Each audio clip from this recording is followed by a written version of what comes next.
Merci Madame la Présidente, c'est moi qui prends la parole. Madame la Vice-Présidente, mes chers collègues, faire de l'Île-de-France une région inclusive, ce n'est pas un slogan, c'est un engagement. En 2024, nous avions décrété que le handicap serait la grande cause régionale et ce choix n'est pas anodin. Il affirme que l'égalité d'accès, l'autonomie et la dignité ne sont pas des options dépendant de circonstances, mais des droits fondamentaux que nous avons la responsabilité de rendre effectifs. Et nous n'y parviendrons que si nous donnons à celles et ceux qui vivent le handicap la possibilité d'être des acteurs.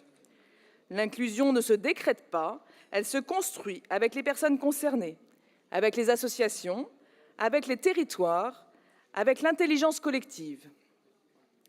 C'est précisément tout le sens du budget participatif handicap. En seulement quelques années, ce dispositif a prouvé sa pertinence. 130 projets accompagnés, des solutions innovantes, du matériel adapté, des structures rendues plus accessibles, des actions sociales qui changent le quotidien, parfois modestement, parfois profondément. Surtout, il a permis quelque chose d'essentiel. Donner la main aux citoyens pour leur donner les moyens de transformer eux-mêmes leur environnement. Et ce succès n'est pas un hasard.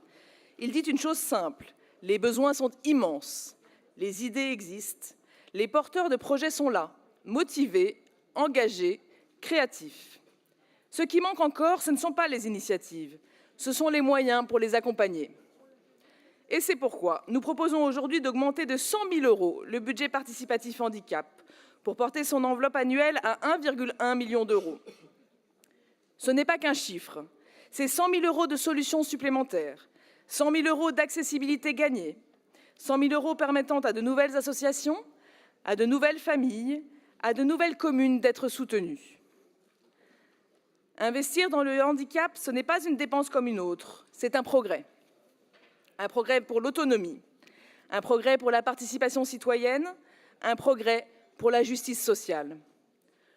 Nous parlons ici de franciliens qui veulent simplement se déplacer plus facilement, accéder à un emploi, à une activité culturelle, à un loisir, à un lieu public, vivre pleinement leur citoyenneté. En renforçant ce budget, nous renforçons leur pouvoir d'agir. Voilà pourquoi, dans la continuité de notre grande cause régionale, nous devons aller plus loin. Non pas par générosité, mais par justice. Non pas pour montrer ce que nous faisons, mais pour faire, vraiment. Je vous invite donc à voter cet amendement pour que l'Île-de-France continue de devenir ce qu'elle doit être, une région où chacun compte, chacun participe, chacun avance avec les autres et jamais à côté. Je vous remercie de votre attention.